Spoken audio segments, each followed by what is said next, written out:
So period two begins with the settlement of Jamestown in 1607 and ends with the beginning of the French and Indian War. Okay. Um, what I want us to think about, and I'm going to go through each theme and kind of explain each theme to us as we go. I think one of the interesting things about the APUS history exam is that when I go through the review and I go through items with you, it's difficult to do it in this sense whenever we're studying it throughout the class. But I begin to do the process, and you should too, to answer the multiple choice questions, to break things down by theme as we're seeing them happen throughout U.S. history, right? So it's sort of like we study all of U.S. history throughout the year. And then whenever we review and we're talking about it, we're going back through it again, we start breaking it down by thematic issues that happened during each period in American history. Period two is no exception to this, but it really begins to give you the big ideas of what America will eventually become, right? First, if we look at an American identity that's beginning to emerge during this period, for example, it looks nothing like the American identity, right, that we see after the Revolutionary War when Americans begin to identify themselves as such and Europeans begin to see themselves as see Americans as something different than Europeans. During this particular era in American history, Americans considered themselves to be British subjects, right? The other thing that we need to think about during this period is that, okay, Spain controls the American Southwest, France controls the American heartland, the 13 British colonies are actually along the Atlantic seaboard, and your identity as a colonial citizen of the British Empire was dependent upon a few things. Number one, it was dependent upon geography in terms of where you lived. For example, if you were in New England, you probably identified yourself with the Puritan community in which you lived. Or you identified yourself, for example, if you lived in the Middle Colonies, a place like Pennsylvania, a very diverse place in the American colonies. You probably identified yourself with the type of occupation or social class that you fit in. If you lived in the American South, you definitely identified yourself by social class. If you were a yeoman farmer, that meant that you were a small farmer and you made all of the things that you survived upon. If you were a wealthy planter, you were probably a part of the top of the social class or the identity structure of the growing southern colonies at the time. If you were, for example, a slave, right, or an indentured servant, then you would have been a part of the lower classes of that rung. Of course, slaves were always the lowest class of citizen, well, not to be considered citizen in the British Empire, but the lowest class of people who were a part of this dynamic of the growing southern colonies during this period. Politics was different during this period too, okay? In the North, in the New England state, in the New England colonies, politics was based upon your local community, your local Puritan community, right? There were sheriffs, there were colonial assemblies, there were colonial governors. You could vote if you were a member of the Puritan church, right? There are two different groups of Puritans that we're talking about. There are pilgrims or separatists that form the colony of Plymouth. There are Puritans, right? Or people who want to purify the Church of England, who create what we think of as Massachusetts Bay. It's not until 1691 that these two colonies come together and are formed as, right, Massachusetts.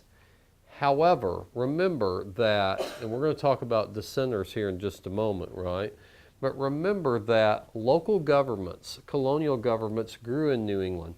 And even though you had to be a member of the Puritan Church to be a voter in these early colonial governments, right? They did have sort of the embryo for American democracy later to an extent. If you were a member of the church, right, and you looked at your colonial government in New England, you had a governor, sort of like an executive branch. You had an assembly, sort of like a legislative branch. but you also had a court system based on the English court system that also tried criminals as well. So in other words, you saw a system that already in the New England colonies had or featured three branches of government. However, there are dissenters who break away from Massachusetts Bay and who break away from Plymouth, largely from Massachusetts Bay. Roger Williams breaks away and creates the colony of Rhode Island.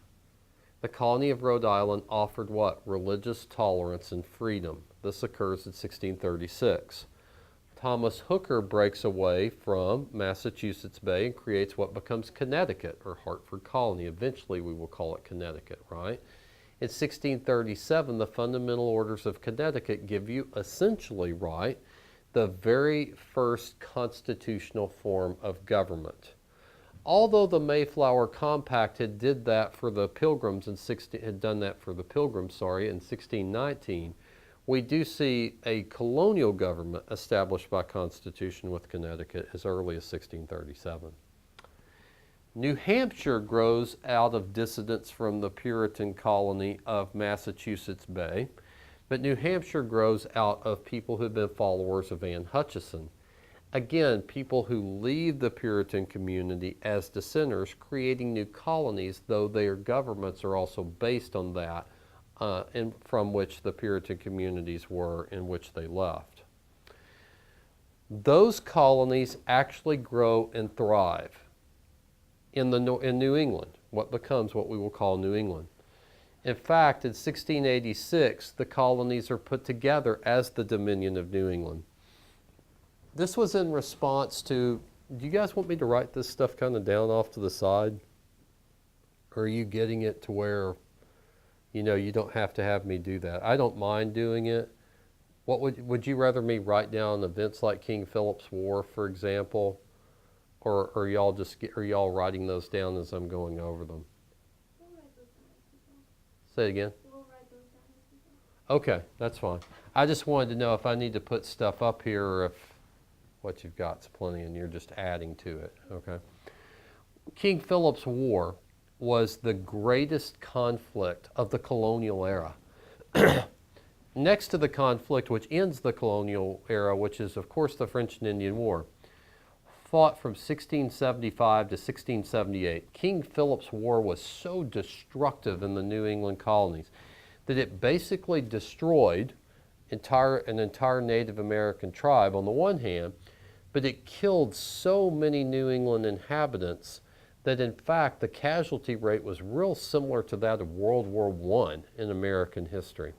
In other words, it decimated the colonial populations of the New England colonies. So much so that the British government in 1686 tried to also put those New England colonies together in what was referred to as the Dominion of New England. Now we have to think about this for a moment. I'm kind of stepping back because there's a larger force at work. Remember that the Glorious Revolution also occurs in 1688, 1689. And Great Britain, or England itself during this period, we're going to call it England until after 1701, but England also, sorry, 1707, after 1707, England also comes under a constitutional form of government. The fear of a Catholic king is what led to the Glorious Revolution, James II. But that fear also led to New Englanders, right, fearing that their way of life would never be the same, that their Puritan communities would never be the same. They would never be able to govern themselves, right, in the same manner.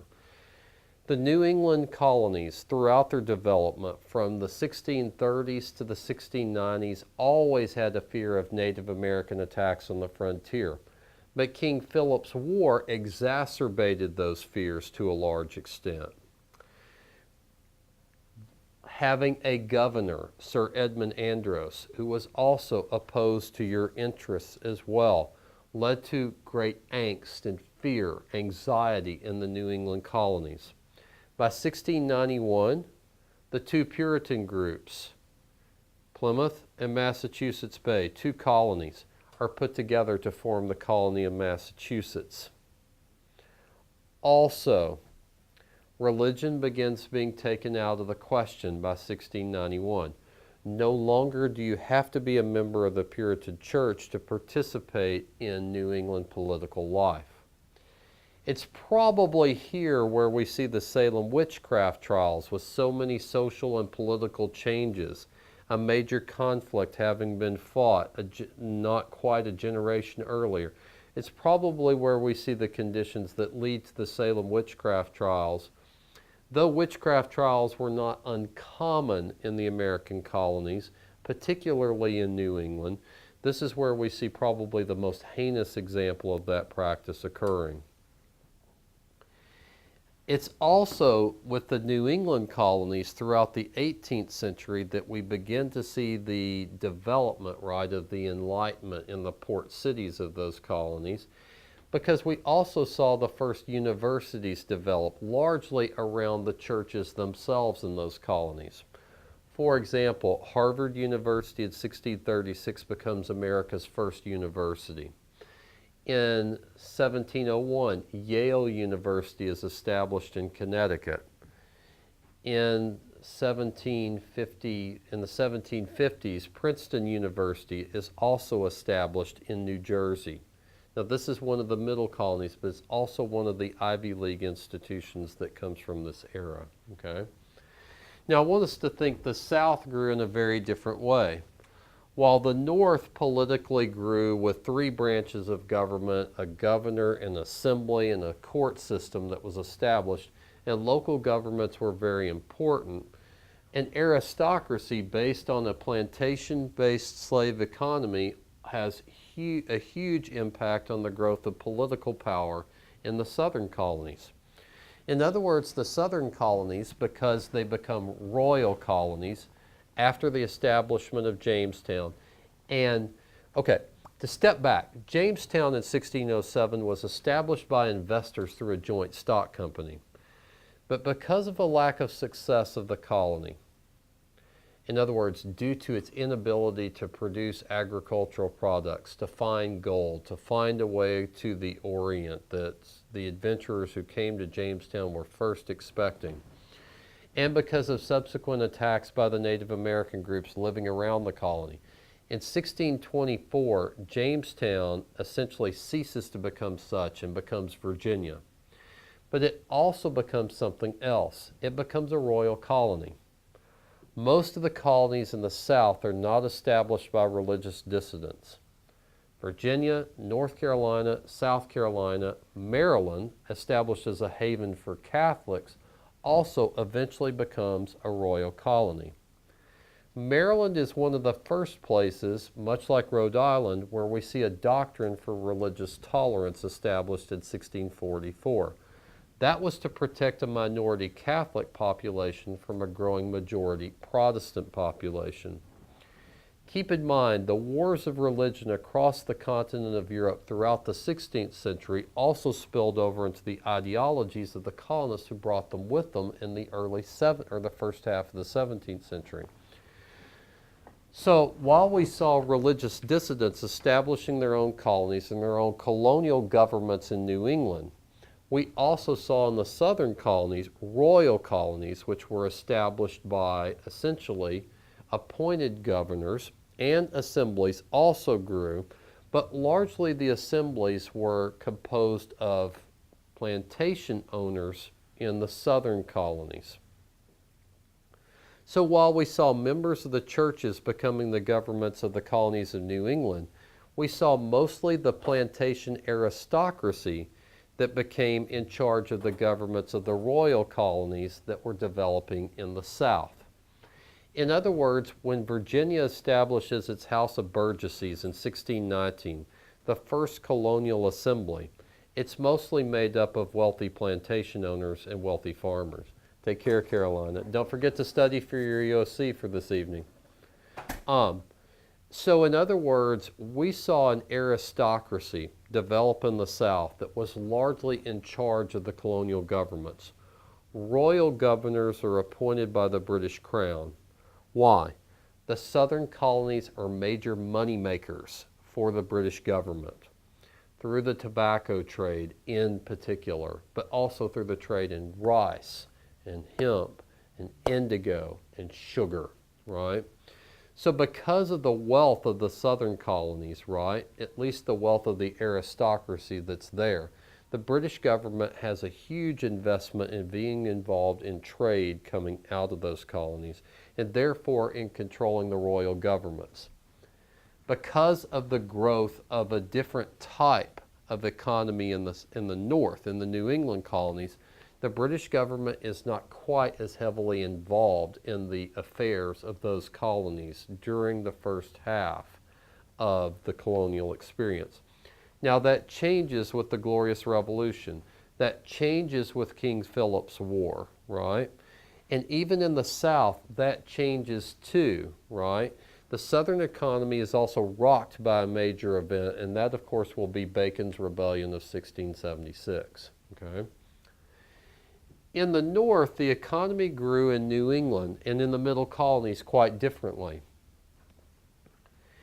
Ports of trade grew in New England and in the Middle Colonies. The economy became an economy that was based on timber.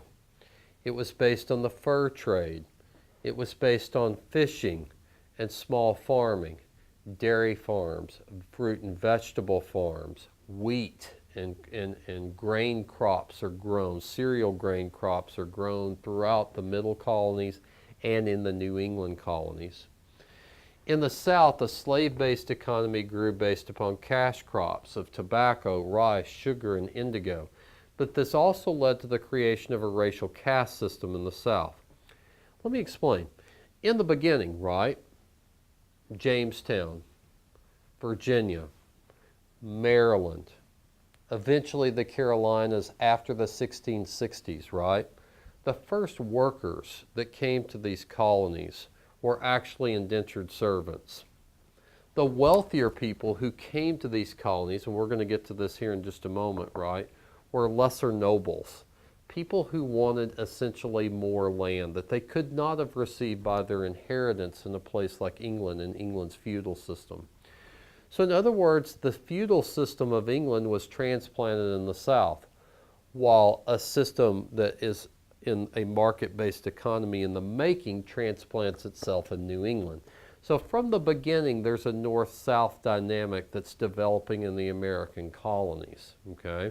That's not just because of the type of religion that we see in the Protestant New England churches of the Puritans versus those of the Anglican Church in the southern colonies. But it's also because two different economies develop, and there's two different types of involvement of the British government. There is a transition from indentured servitude that occurs around 1680. Indentured servants came in large measure because they were either criminals or they were paupers or they were small farmers who had lost their land in the first half of the 17th century in a place like England or in other parts of Europe, like, for example, what will become Germany and Holland and parts of France. These indentured servants came, they worked for a contract, or on a contract, they worked for a period of time for a master, and then upon receiving their freedom, they would receive land from the master, okay? Well, by 1680, this system has worked well enough to an extent, right, that on the one hand, indentured servants are coming in large measure for the reason and purpose of receiving land to start their own small farms and eventually maybe their own plantations. But we also see that the choice land is taken up by the lesser nobles or the larger landholders. In other words, people that began plantations on choice land that were successful simply expanded their holdings. So if you're an indentured servant, you would receive land, but where would you receive it? It would be in the colonial backcountry. What's the problem with that? Well, that land may not be as fertile on the one hand in terms of its soil composition for growing cash crops, but on the other hand, you probably had to deal with Native American attacks as well, right? So in 1676, small farmers and indentured servants actually create a rebellion in the colony of Virginia, and it almost succeeds in toppling the colonial government. In fact, troops from England are brought in to basically to break apart this rebellion. It's a class-based rebellion, right? Indentured servants, unhappy with the type of land they're receiving, unhappy with the Native American attacks, and the lack of response from the government in Jamestown to be able to deal with those Native American attacks on the frontier, led to this rebellion. Bacon's rebellion, however, though it's put down, leads to a shift in American labor systems during the period. That shift is from indentured servitude to the importation of African slaves. Two things happen that caused that shift, right? In the North, we saw climate and soil differences which led to the growth of small farms, which were the backbone of the New England and the economy of the middle colonies. Plantation-style agriculture grew in the southern colonies in places like Maryland and in the Carolinas and in Virginia.